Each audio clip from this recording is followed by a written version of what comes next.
This is one of the most simplest ways to give your child a financial head start in life, and most parents have absolutely no idea that it's even possible. My name's Harriet, by the way, if you've not seen me before, and I help everyday savers become confident investors.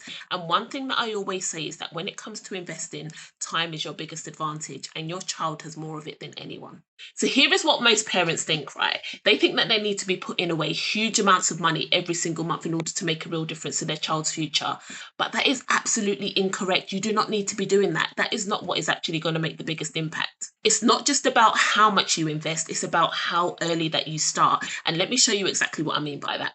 So, if a newborn had £3,500 invested in a global index fund, that is basically just one pot that spreads money across hundreds or even thousands of different companies across the world.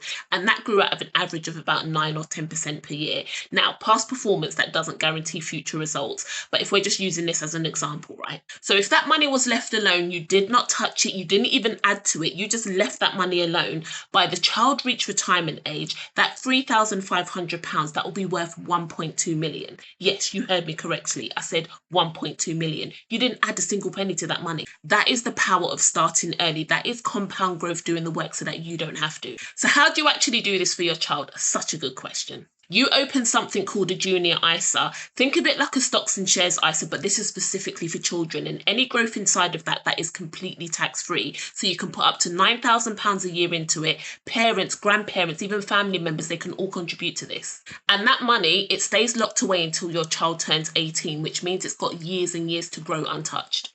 That is exactly the kind of account that makes those numbers possible. Now, I'm not saying that every single parent needs to invest £3,500. That is not the point. The point is the earlier you start, the more that money has time to grow. And that is one thing that you cannot buy back: time. So if you're thinking about your child's financial future, don't just think about how much you can afford to put away. Think how soon you can start. Even a small amount of money invested for your child can do so much more than a large amount invested later.